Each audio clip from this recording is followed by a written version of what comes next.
Are there books that actually deserve a red flag? Should they be banned?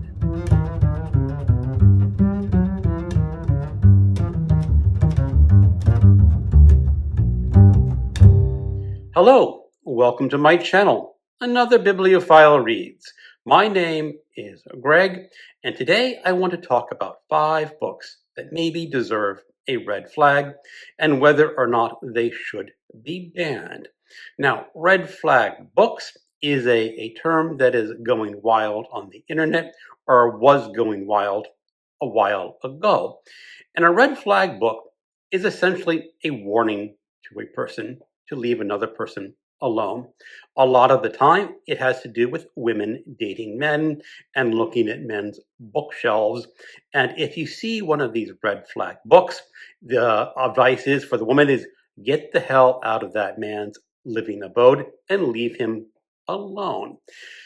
Typically, what they describe as red flag books are A Clockwork Orange by Anthony Burgess, The Catcher in the Rye by J.D. Salinger, The Alchemist by Paulo Coelho, Percy Jackson and the Olympians by Rick Riordan, American Psycho by Bret Easton Ellis, Lolita by Vladimir Nabokov, or just about any book by Michelle Houellebecq. Now, I am not going to be giving dating advice in this video. And if a woman wants to date a man who has his books on the shelves, that is her choice.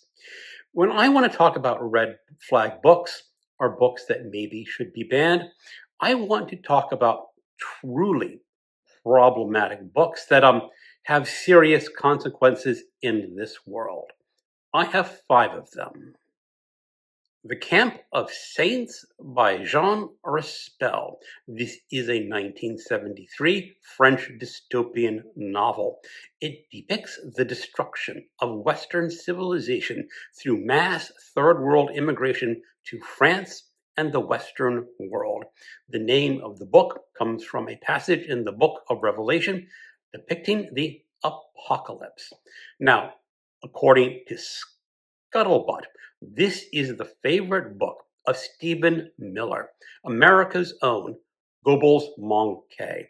I cannot prove that it is Stephen Miller's 3rd book, but it sounds a lot about what he would appreciate, because Stephen Miller is more or less in charge of America's immigration policy nowadays, and you just know how well ICE is doing.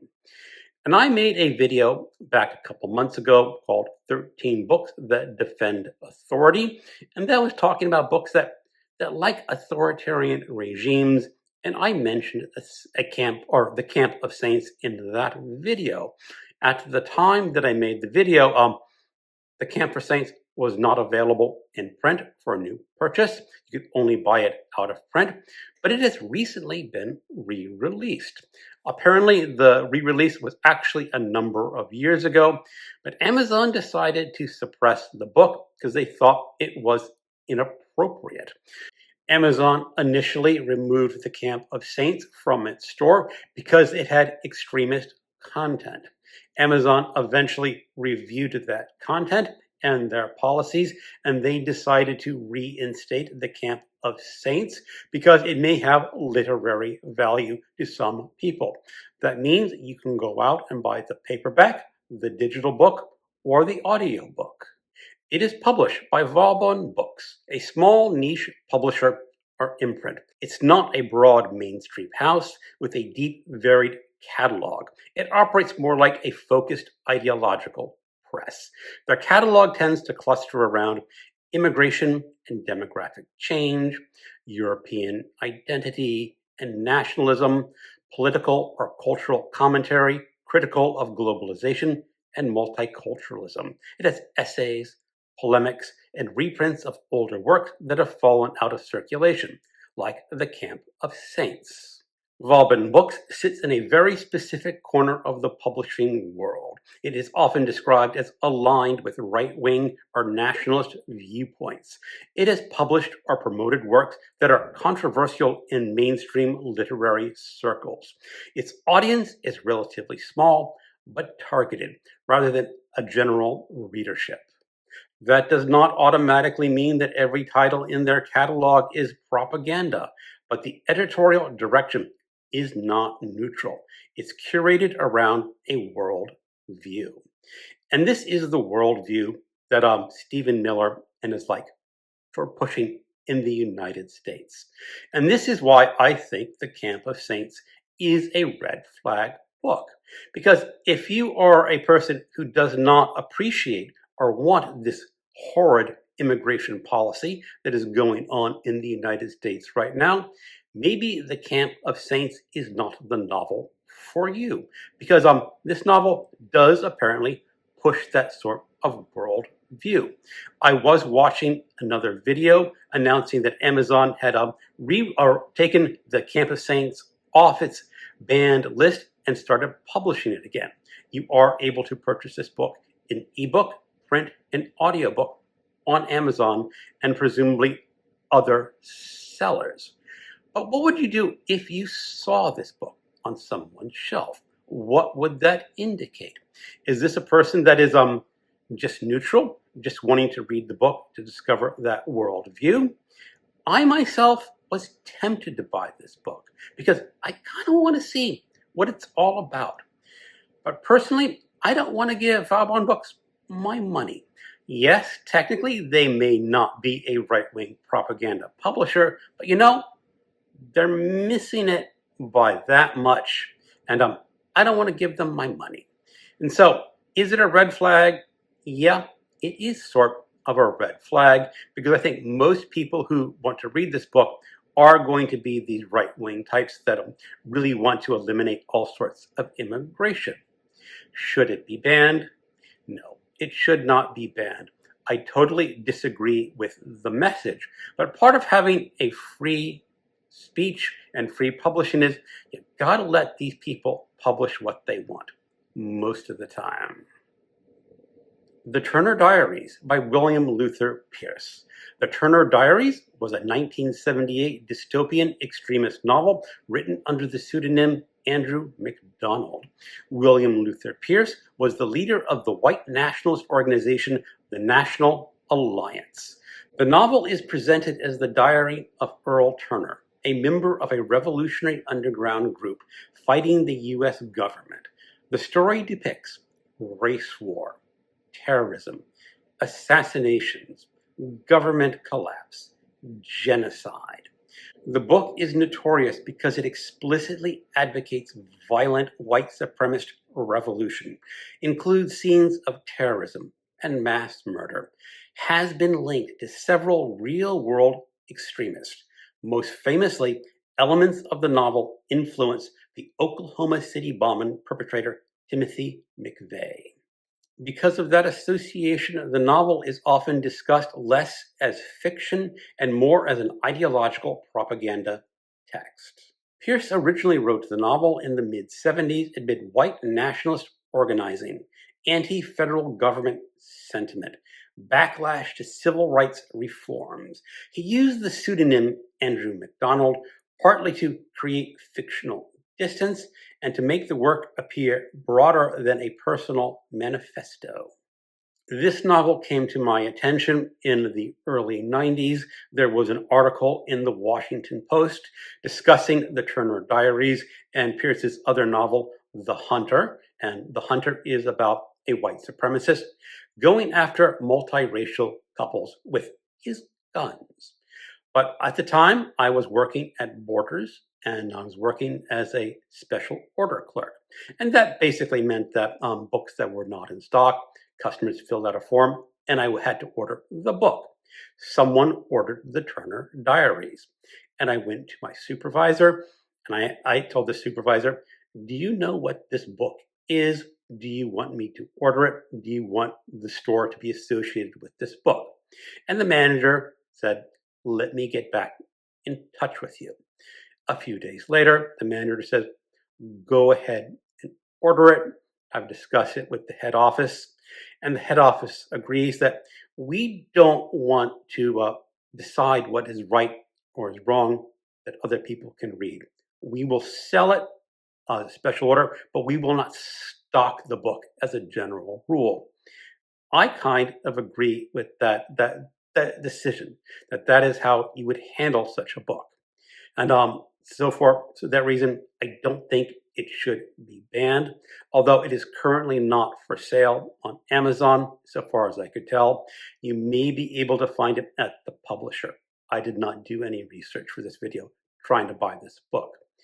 But is it a red flag? Yeah, I think it is a red flag because that book on a person's shelf would almost certainly indicate that the person is a white supremacist. Now, if that is your type of man, that your type of friend, maybe that is a green flag. You want to be friends with that person. But for me, I don't want to be friends with a white supremacist. If I were a young lady, I certainly wouldn't want to date one. Mein Kampf by Adolf Hitler. Mein Kampf, or My Struggle in English, occupies a strange and grim place in history, part autobiography, part political manifesto, part propaganda blueprint. It is one of the most consequential and dangerous political books ever published, not because of literary merit, but because history proved that its author meant much of what he wrote. Hitler began dictating the book in 2024 while imprisoned after the failed beer hall push. His collaborator and editor was Rudolf Hess. The first volume appeared in 2025, and the second was followed in 2026. At the time, Hitler was still a relatively marginal political figure, leading a radical nationalist movement in Germany's unstable Weimar Republic. What the book contains: autobiographical mythology, political theory, racial ideology, anti Semitism, anti Marxism, German nationalism, conspiracy thinking, expansionist ideas. That's Lebensraum. Importantly, many later Nazi policies are foreshadowed there: eliminationist anti Semitism, authoritarian rule, territorial conquest, propaganda methods, rejection of democracy. One of the enduring historical lessons of Mein Kampf is that Hitler was unusually explicit. Many people simply did not take him seriously enough. The initial public reactions in the 1920s. Early reactions were mixed and often dismissive. Many Germans never read it, found it rambling and poorly written, saw Hitler as a fringe agitator. Critics, even hostile ones, often underestimated him. The prose itself was widely considered repetitive, chaotic, bombastic, self-important. Even some sympathetic conservatives regarded it as crude. At first, sales were modest. Everything changed in the 1930s after the Nazi rise to power. Adolf Hitler's appointment as chancellor occurred in 1933. The book became a political symbol, a loyalty object, a state-promoted text. Sales exploded. Millions of copies were distributed. Newlyweds often received copies from the state. Soldiers and officials were given editions. By the late 1930s, it was one of the best-selling books in Germany. But there is an irony historians often note. Many households owned it. Far fewer people actually read it closely. It became partly ceremonial, like possessing an ideological civic object. Before World War II, foreign reactions in the 1920s and early 30s varied enormously. Some observers treated Hitler as a buffoon, assumed the rhetoric was exaggerated for politics, believed German institutions would restrain him. Others recognized the danger very early. Major historical debates concern how much the world ignored what Hitler openly stated. Because in retrospect, Mein Kampf reads less like hidden intentions and more like a warning that many dismissed. After World War II and the Holocaust, the book became infamous worldwide. In post-war Germany, publication was heavily restricted. The Bavarian government controlled the copyright. Reprinting was discouraged for decades. The book became associated not merely with the hateful ideas, but with industrialized genocide, totalitarianism, catastrophic war. Today, reactions generally fall into several categories. The first, historical document view. Many historians and scholars see it as essential evidence for the understanding of Nazism, a primary source for Hitler's worldview, a warning about extremist politics. This is the dominant academic position. Second, the dangerous propaganda view. Others argue the book still functions as extremist propaganda. Easy circulation risks radicalization. It should be tightly contextualized. This concern is strongest where neo-Nazi movements remain active. Third, public curiosity and taboo. Among general readers, the book retains morbid fascination, the symbolic notoriety, a forbidden text aura. But many modern readers are surprised by how tedious parts are, how repetitive the writing is, how openly hateful the arguments are. The mythic reputation often exceeds the literary experience. So is Mein Kampf a red flag book? Bloody hell yes, it's a red flag. With this exception that if the person is a student of history, the person is a scholar of German history, then Mein Kampf is kind of a necessity to read. But hopefully you would know that this person is a scholar, is a student, is an historian. If a person is none of those reasons, you would have to ask, is it just the morbid curiosity, wanting to know how dangerous and extreme this book is? Or is that person a white supremacist? I don't think that the book should be banned, but it's probably not the type of book for a general bookstore. It is for university bookstores and university libraries, those kind of outlets. The Anarchist Cookbook by William Powell. The Anarchist Cookbook is a controversial 1971 underground manual compiled by William Powell when he was a teenager during the height of the Vietnam War era and the American countercultural movement. The book is a loose collection of material covering topics such as explosives and incendiaries, sabotage, drug manufacture, electronics and surveillance, improvised weapons, guerrilla tactics. Its tone mixes anti-establishment anger, countercultural rebellion, shock value, provocation, survivalist, and militant fantasy. Despite the title of the book, it is not a serious work of anarchist political theory. It has little connection to the philosophical anarchism in the tradition of thinkers like Mikhail Buchanan or Peter Kropotkin. Instead, it is better understood as a product of late 60s radical culture, youthful political rage, underground publishing, and sensationalism. Over time, the book became famous as a dangerous book, a forbidden object paperback, a symbol in debates over free speech and harmful information. It resurfaces now and then in media discussions after terrorist incidents, school violence, criminal investigation.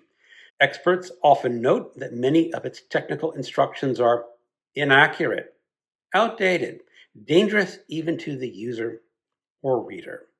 Its symbolic notoriety became larger than its practical usefulness. So, yeah, if you want to build a bomb to be a terrorist, don't go reading the Anarchist Cookbook. One of the most striking aspects of the book's history is that Powell later repudiated it. As an adult, he worked in education, publicly expressed regret, said the book reflected youthful anger and immaturity. He wished it would go out of print. that later disavowal sharply contrasts with the book's continuing underground reputation. Today, the Anarchist Cookbook is generally viewed less as a reliable manual and more as a cultural artifact of 70s radicalism, an example of underground countercultural publishing, a precursor to modern debates about dangerous information and internet disinformation. Its importance lies mostly in its notoriety, its symbolic role in American culture, and the controversy surrounding unrestricted access to harmful information. Just for your information, I purchased my version of the Anarchist Cookbook in White Flint Mall in Bethesda, Maryland, sometime in the 80s. It was in a B. Dalton's or a Brentano's. I don't remember the chain that I bought it in, but it was on the top shelf of one of its nonfiction sections. I don't think this was a book they would normally stock. My guess is someone special ordered it and didn't pick up their special order, so the manager put it on the shelf to see if it would sell. And I bought it. And for anyone who's curious, I've never tried to build a bomb out of this book, nor have I tried its recipe of smoking toad skins. But is this a red flag book? Now, I'm holding this up, so obviously this book is in my house. Do I consider this a red flag? No, because I just bought it out of curiosity. And I think that's the important thing, is that I wanted to learn more about this radicalism in the 70s, so I picked it up. It is not a state of my terrorist inclinations. Should it be banned? No, it should not be banned. But as I said earlier, do not attempt its instructions for building bombs. Apparently, he got it all wrong, and you're likely to blow yourself up if you try it. This book is for sale on Amazon as of today. The last title I want to talk about, I learned about accidentally while researching other titles that Amazon has removed from its store. The title itself may be a bit of a red flag, so I will use a euphemism common on YouTube. The PDF Files Guide to Love and Pleasure. This was a self-published ebook in 2010. It describes how to engage in child sexual abuse. It sparked mass public backlash. Amazon removed it from its store and tightened its policies afterwards. Amazon absolutely did the right thing by removing this book from its store. Amazon cannot allow this explicit felicitation of criminal harm. There is no ambiguity. That title had to be removed.